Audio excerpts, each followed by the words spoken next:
नमस्कार, जोहार। आप देख रहे हैं झारखंड टाइम्स। मैं इस वक्त जमशेदपुर जिला मुख्यालय से लगभग 60 किलोमीटर दूर धालबुमगढ़ प्रखंड के नरसिंहगढ़ में हूँ।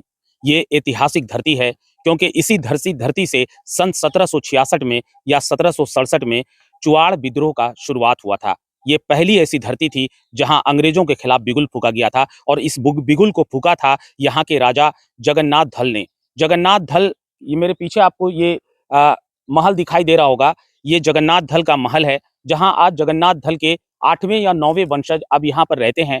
और ये वो ऐतिहासिक धरती है जहां अंग्रेजों को मुंह की खानी पड़ी थी। जी हाँ, मैं ये इसलिए कह रहा हूं क्योंकि ये इतिहास गवाह है और जेपीएससी, बीपीएससी, आईएएस के क्वेश्चन में भी ये आता है कि चुहाड़ विद्रोह की शुरुआत कहाँ से हुई थी।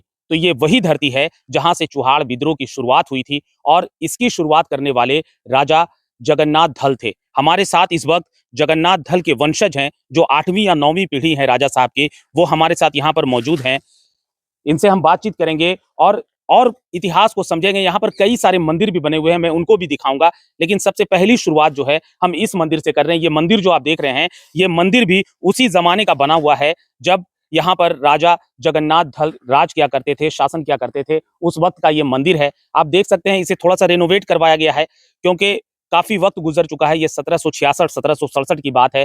अब मैं आपको मिलवाता हूँ उनके वंशज से जो हमारे साथ मौजूद हैं इस वक्त। क्या नाम है सर आपका? धन्यवाद। नमस्कार, मेरा नाम नंदन कुमार सिंहदेव है। मैं यहाँ राजबाड़ी में दोहित्री वंशज के रूप में रह रहा हूँ। तो ये जो मंदिर बना हुआ है, ये किनका मंदिर है? ये जो है कोतवाल भैरव का मंदिर है। ये आपके जो जगन्नाथ दल थे उन्हीं के हाँ, जमाने का उन्हीं के बना हुआ जमाने है। से ही हम लोग देखते हुए आ रहे हैं कोतवाल भैरव। ये मंदिर हम लोग का झारखंड में तो कहीं नहीं है, एकमात्र बनारस में कोतवाल भैरव की मंदिर है और हम लोग का यहाँ कहीं नहीं कोतवाल भैरव का मंदिर। अच्छा, आप लोग का बॉर्न कहाँ का है? कहाँ के आप लोग रहने वाले हैं? ऐसे तो हमारे पूर्वज जैसे जिनका नाम लिया राजा जगन्नाथ दयाल, ये तो राजस्थान धौलपुर से यहाँ आए थे। लास्ट राजा यहाँ थे राजा शत्रुघ्न देव धवल देव। उन्हीं के उनका एकमात्र पुत्री राजकुमारी शांता थी, जिनके वंशज हम लोग थे। वो उनका पुत्र नहीं था। हम लोग दोहित्री वंशज हुए यहाँ। द्विवेत्री वंशज में आते हैं आप लोग। हम लोग दोहित्री वंशज में आते हैं। और भी मंदिर मैं आपको दिखाऊंगा। सबसे पहले इस मंदिर को आपने देख लिया। ये मंदिर जो है उस जमाने का ही है। आपको मैं आगे लिए चलता हूँ, वहां पर भी मैं आपको एक मंदिर दिखाता हूँ। महल मैंने आपको दिखा दिया, और भी महल मैं आपको दिखाऊंगा। लेकिन सबसे बड़ी बात है कि अंग्रेजों के खिलाफ बिगुल फूकने वाले राजा जगन्नाथ धल जो है वो यहीं पे राज किया करते थे, शासन किया करते थे। जब अंग्रेज 1766 ईस्वी में मेदिनीपुर के राजा के साथ मिलकर उन्होंने हमला किया था इस पर, नरसिंहगढ़ पर, और नरसिंहगढ़ के राजा ने उन्हें मुंह तोड़ जवाब दिया था और अंग्रेजों को यहाँ से मुंह की खानी पड़ी थी। वजह थी कि यहाँ पर चुहाड़ विद्रोह का जो है शुरुआत हो चुका था और यहाँ के राजा ने जिस तरह से लड़ाई लड़ी अंग्रेजों के खिलाफ, वो इतिहास के सुनहरे पन्नों में दर्ज है। आप भी अगर इतिहास पढ़ते होंगे तो आपने भी जगन्नाथ धल का नाम जरूर सुना होगा। ये आपको मैं दूसरा मंदिर आप दिखाने जा रहा हूँ जो यहाँ पर मौजूद है। जगन्नाथ धल जो थे वो अपने वंशजों को भी ये कह कर गए थे कि भले ही महल ना बचे, लेकिन उनका जो मंदिर है, जो उनके कुल देवी देवताओं का मंदिर है, वो सही सलामत होना चाहिए। अगर ये सही सलामत होंगे तो हमारा वंश भी हमेशा की तरह फलता फूलता रहेगा। और ये बिल्कुल सच भी है। जिस तरह से आप देख सकते हैं यहाँ पर, ये दूसरा मंदिर मैं आपको दिखा रहा हूँ। इस मंदिर की कई दंत कथाएं भी हैं, वो भी मैं आपको बताऊंगा कि इस मंदिर की क्या दंत कथाएं हैं। ये मंदिर का गर्भगृह देखिए आप। ये राजवाड़ी नरसिंहगढ़ है और इस मंदिर का गर्भगृह देखिए। यहाँ पर माता विराजमान है। ये माँ काली का मंदिर है, दशो भुजा। माफ कीजिएगा, ये माँ दसो भुजा की मंदिर है। इसके बारे में भी हमें बताएंगे। ये हम लोग का राजबाड़ी में यह दशभुजा का मंदिर है। ये एक काला संगमरमर पत्थर का खुदाई किया हुआ मूर्ति है। ये सिंगल पत्थर में पूरा खुदाई किया हुआ है। खुदाई किया हुआ है। ये माँ का कात्यायनी रूप है। यहाँ पूरा प्रत्येक दिन नित्य पूजा होती है। यहाँ पुरोहित भी हैं, नित्य पूजा होती है और जो भी यहाँ अपना मनोकामना लेके आते हैं, उनका मनोकामना भी माँ पूर्ण करते हैं। ऐसे साल में कोई ऐसा समय होता होगा जब यहाँ पे बहुत ज्यादा भीड़ होती होगी, श्रद्धालु दूर दूर से आते होंगे? दुर्गा पूजा के समय में बहुत अधिक भीड़ होती है और ऐसे समय समय पर तो श्रद्धालु आते हैं। नवरात्रि के समय में प्रत्येक दिन दिया जलती है और प्रत्येक शनिवार को यहाँ माँ के यहाँ खिचड़ी का भी आज साल भर से यहाँ आयोजन किया जा रहा है। ग्रामीणों के द्वारा हैं एक भक्त हैं जिनके द्वारा खिचड़ी का भी वितरण किया जाता है। प्रत्येक शनिवार को यहाँ महाप्रसाद लगता है। आइए मैं आपको और भी मंदिर दिखाता हूँ। ये भी पौराणिक मंदिर मैं आपको दिखा रहा हूँ। जो आप देख रहे हैं यहाँ पर, ये राजा जगन्नाथ धल के ज़माने की मंदिर है। यहाँ पर देखिए एक त्रिशूल बना हुआ है। इस त्रिशूल को भी आप देखिए, सामने में बिल्कुल। बात है कि यहाँ जो देख रहे हैं, वहाँ हनुमान जी का मूर्ति है ऊपर में। हाँ, ऊपर में एक हनुमान जी की मूर्ति लगी हुई है। जैसे पहले यहाँ, जैसे हम सुने हैं कि यहाँ बलि होती थी, फिर बलि जब हुई तो राजा के समय में बलि होती थी, लेकिन आज 1994 से पिताजी यहाँ बलि प्रथा बंद कर दिए और उसके बाद से यहाँ बलि नहीं होती है कोई भी। काहे कि जब हनुमान साक्षात जब ऊपर में विराजमान है, वहाँ बलि होने से वो आज जो दुर्दशा आप देख रहे हैं राज परिवार का, अगर भगवान माँ अगर खुश रहती तो राजा का वंशज और बढ़ता और फलता फूलता। आज हम लोग इस तरह का अवस्था में नहीं रहते, तो कुछ त्रुटियां हुई होगी। अब माँ की कृपा है, अब यहाँ बलि प्रथा बंद है। जब हनुमान जी विराजमान है तो बलि का बंद कर दिया गया है। माँ का नित्य पूजा होता है, जरूर कृपा करेंगी माँ, सबको ही पूरा जी, ग्रामीण ज़रूर, आनंद से। माँ तो कृपा कर ही रही हैं। आपको मैं और मंदिर लिए चलता हूँ, उन मंदिरों को भी मैं आपको दिखाता हूँ। ये आपने माँ दशोभुजा की मंदिर देखी, अब मैं आपको दूसरी तरफ लेके चलता हूँ, उसे भी देखिए। अब जो मंदिर मैं आपको दिखा रहा हूँ, देखिए इसकी भव्यता देखिए। ये भी राजा जगन्नाथ धल के ज़माने की मंदिर है। कभी यहाँ पर राजा जगन्नाथ धल के जयकारों की गूंज गूंजा करती थी, लेकिन अब यहाँ पर सन्नाटा है। पर जो उन्होंने कार्य करके वो गए हैं, वो वाक़ई में आज इतिहास के सुनहरे पन्नों पर उनका कारनामा दर्ज है। और ये बहुत बड़ी बात होती है कि अंग्रेज़ों को भगाने में ऐसे राजाओं ने बहुत बड़ा योगदान दिया था, तब जाकर अंग्रेज यहाँ से भागे थे। सन 1767 में जो ये इलाका था, वो इलाका राजा के जयकारों से गूंजा करता था, लेकिन अब यहाँ पर सन्नाटा पसरा हुआ है। पर ये बड़ी बात है कि राजा साहब के वंशज यहाँ पर रहते हैं, उनकी जो पीढ़ी है वो आज भी चल रही है, पीढ़ी दर पीढ़ी।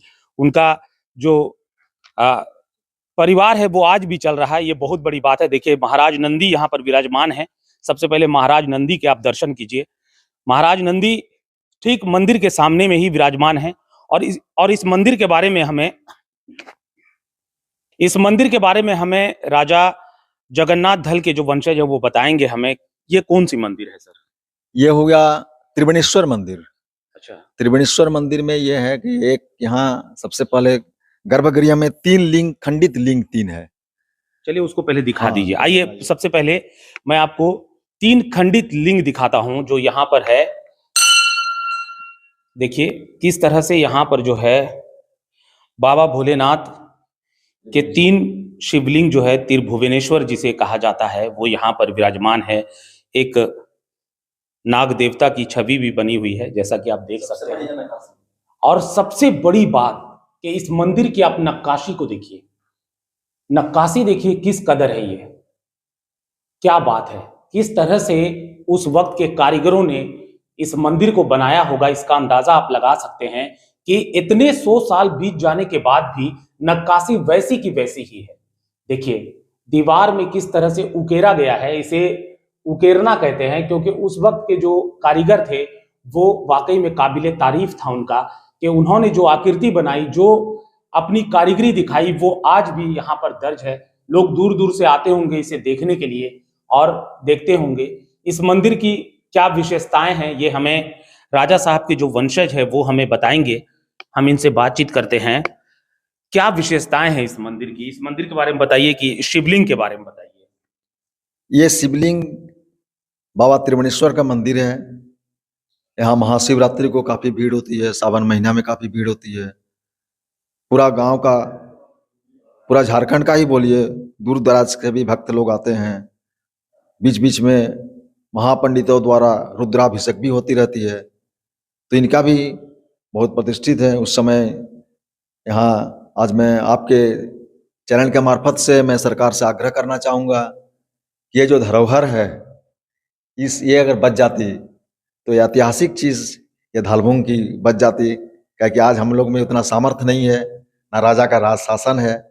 सब चीज़ अब जनता के द्वारा चल रहा है, उनका बहुत सहयोग मिलता है।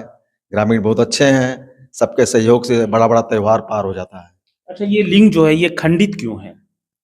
जैसे इसके हम बारे में सुने कुछ हैं, उस समय काला पहाड़ बोल के कोई थे। जी। काला पहाड़ का जब इस क्षेत्र से जब उन्होंने जा रहे थे, हर मंदिरों को आक्रमण करते हुए जा रहे थे। उस समय ये खंडित करते हुए, कोतवाल भैरव का भी एक हाथ कटा हुआ है, जी। उस समय वो खंडित करते हुए ही गए हैं। उसी वक्त से ये खंडित हाँ, है। उसी वक्त से खंडित है। तो मैं ये कहना चाहूँगा कि सरकार को, झारखंड सरकार को भी चाहिए कि ऐसे धरोहरों को बचा कर रखे, क्योंकि ये धरोहर हैं जो आज के पीढ़ी में जान डालते हैं। आज के पीढ़ी को ये एहसास दिलाते हैं कि जो झारखंड राज्य, जो भारत देश हमें मिला है, वो ऐसे ही नहीं मिला है। इसके लिए हमारे पुरखों ने बहुत बड़ी लड़ाई लड़ी है और लड़ाई लड़कर जीते हैं। उसके बाद जो है हमें ये धरोहर मिला है। अब मैं इस रूम में आता हूँ, इस गर्भगृह को देखिए आप, यहाँ पर भी खूबसूरत नक्काशी की गई है। देखिए किस तरह से यहाँ पर भगवान गणेश की ये प्रतिमा आपको दिखाई दे रही होगी। देखिए किस तरह से यहाँ पर देवी देवताओं के चित्र उकेरे गए हैं। उसके बाद नक्काशी दीवार पर की गई है। ये पग मिट्टी का बना हुआ है। ये पग मिट्टी का बना हुआ है, पग मिट्टी, ये पग मिट्टी का बना हुआ है और यही वजह है कि ये आज तक सही सलामत है। टूटते जा रहा है, इसको सरकार को अब ये सरकार की ये चाहिए कि इसको जो है बचाने की कोशिश करे। ऐसे धरोहरों को बचाने से ही हमारा जो झारखंड की संस्कृति है वो बच सकती है। झारखंड हेरिटेज घोषित किया गया है। वैसे इनका कहना है कि सरकार के द्वारा इसे हेरिटेज पैलेस में इसकी घोषणा कर दी गई है। ये हेरिटेज पैलेस में आता है। अब मैं आपको बाहर लिए चलता हूं और अब मैं आपको दूसरा मंदिर दिखाता हूं। दंत कथाओं में आता है कि यहाँ पर कोई मंदिर था जिसके बारे में ये कहा जाता था कि वहां जो ढोलक बजाए जाते हैं वो इंसानों के चमड़े से बने हुए थे उस जमाने में। क्या कितनी सच्चाई है? नहीं नहीं नहीं, ये भी हम दंत कथाओं से लेकिन ऐसा बात नहीं है। ऐसा कोई प्रमाण नहीं? नहीं नहीं नहीं, कोई प्रमाण नहीं है। काहे कि अगर यहाँ का जो भी राजा थे, आप मंदिर से ही पता लगा सकते हैं उनके मन में किस तरह का धर्म के प्रति विचार जी, था। वो तो बहुत मंदिर को ही देख के पता चलता है कि राजा साहब बहुत भक्तिमय थे। और आज नरसिंहगढ़ को मंदिरों की नगरी भी बोला जाता है। अब हर मोहल्ला में जाइए, हर जगह जाइए, पुराना पुराना मंदिर आपको मिलेगा। तो ये सब कथा दंत कथा में आता है, हम भी सुने हैं पुराना लोग से, लेकिन ये कहीं इसका प्रमाण कहीं नहीं है। अब मैं आपको राजा साहब के महल लेकर चलता हूँ। और भी 2-3 मंदिर है, उसे भी मैं दिखा देता हूँ। लेकिन सबसे पहले मैं आपको राजा साहब के महल लेकर चलता हूँ। वहां पर आपको मैं दिखाऊंगा राजा साहब की जो पुराने जमाने के जो उस महल की तस्वीरें थी वो आज भी सही सलामत है, उसको मैं दिखाऊंगा। वो उनके जमाने के जो हथियार थे, कुछ हथियार भी हैं, उनको भी मैं दिखाऊंगा। आप हमारे साथ आइए। इस मंदिर की आप भव्यता देखिए। ये जो आप देख रहे हैं, ये गुंबद जो बने हुए हैं, ये द्रविड़ शैली के बने हुए हैं। द्रविड़ शैली कहते हैं इसको, नागर शैली और द्रविड़ शैली। मंदिर इसी 2 शैली में बने होते हैं, लेकिन ये द्रविड़ शैली का मंदिर है। इसमें 108 गुंबद हैं। हैरानी की बात है किस तरह बनाया गया होगा, आप अंदाजा लगा सकते हैं। 108 गुंबद आपको दिखाई दे रहे होंगे अगर आप गिनेंगे चारों तरफ से, तो इसमें 108 गुंबद हैं। ये द्रविड़ शैली का मंदिर है और इसकी भव्यता का आप अंदाजा लगा सकते हैं उस जमाने में ये किस कदर दिखता होगा। तगड़ा प्लेस है, तगड़ा प्लेस है। नहीं खाएंगे तो चलेंगे कैसे?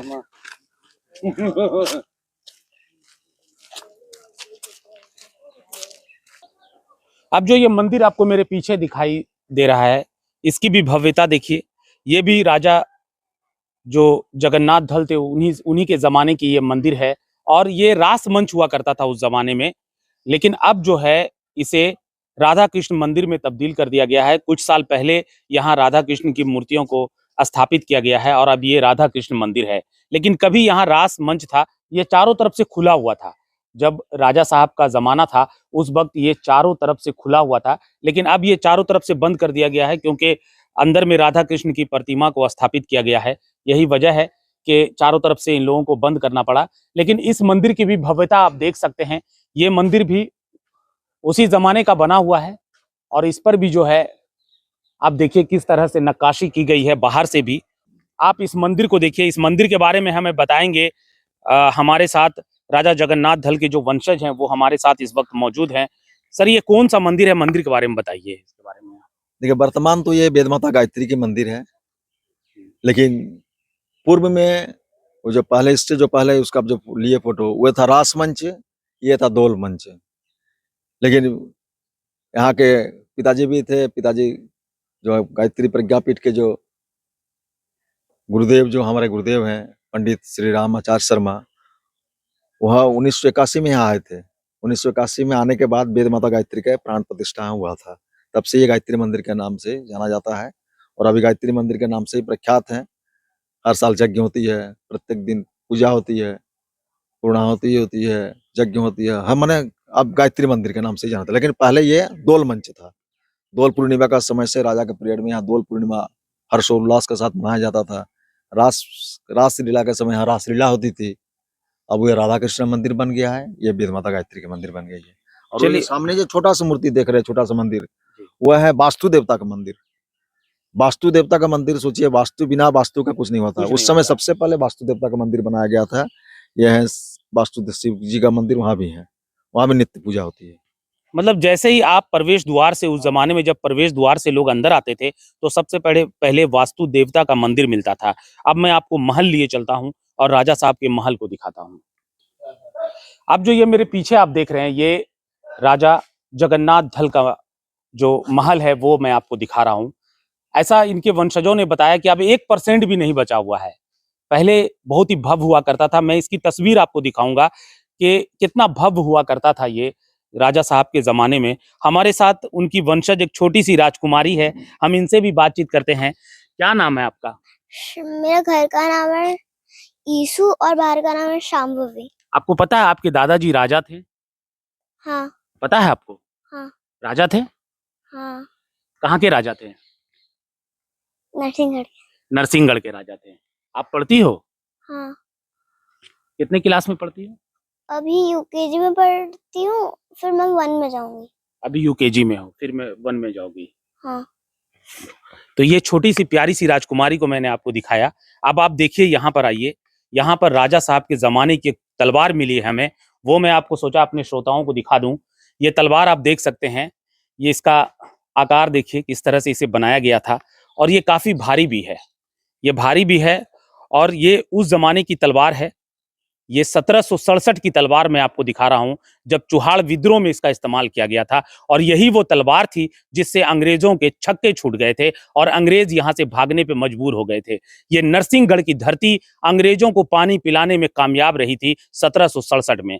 और मैं आपको ये तस्वीर दिखाता हूं, ये भी आप देखिए, उस जमाने की ये तस्वीर है। देखिए, ये तस्वीर को देखिए आप, इस तस्वीर को देखिए। इस तस्वीर में ये राजा जगन्नाथ धल का जो महल हुआ करता था उस जमाने में, ये महल देखिए कितना भव्य हुआ करता था। लेकिन अब यहाँ 1% भी नहीं बच गया है, चूंकि वक्त भी काफी गुजर गया है। 1767 से अब जो है ये काफी जमाना गुजर चुका है। इस तस्वीर को भी देखिए, ये फ्रंट पार्ट है नरसिंहगढ़ राजबाड़ी का। देखिए, ये फ्रंट पार्ट है। कुछ इस प्रकार का महल उस वक्त दिखाई दिया करता था, जो अब नहीं दिख रहा है, आप देख सकते हैं। तो कुल मिलाकर बात यह है कि जो काम राजा जगन्नाथ धल ने अपने जमाने में करके गए, आज इतिहास के सुनहरे पन्नों पर उनका काम दर्ज है। और ये धरती वाकई में ऐतिहासिक धरती है। यहाँ के वीरों को सलाम है जो 1767 में इन्होंने अंग्रेज को पानी पिलाने में कामयाबी हासिल की थी। कहा जाता था कि अंग्रेज जब यहाँ आए थे तो यहाँ के जो आदिवासी लोग थे उन्होंने राजा साहब का साथ दिया और उनके साथ मिलकर चुहाड़ विद्रोह की शुरुआत की गई और इस तरह से अंग्रेज को यहाँ से भागना पड़ा था। यहाँ से ऐसा कहा जाता है कि यहाँ के कुछ थे जो अंग्रेजों से मिल गए थे और उसकी वजह से राजा साहब को काफ़ी परेशानियों का सामना भी करना पड़ा था। लेकिन वो कहते हैं कि ये भारत की धरती है, यहाँ के राजा जो है वो काफ़ी वीर हुआ करते थे और इसी वीरता का प्रमाण है कि आज भारत देश आज़ाद है। पीढ़ी दर पीढ़ी जो भी लोग आए उन्होंने अंग्रेजों से लड़ाई लड़ी और आज इसका ये जवाब है कि आज हमारा देश जो है, भारत देश आज़ाद है और हम आज़ाद देश के निवासी हैं। झारखंड टाइम्स के लिए मैं हूँ शहजादा खान।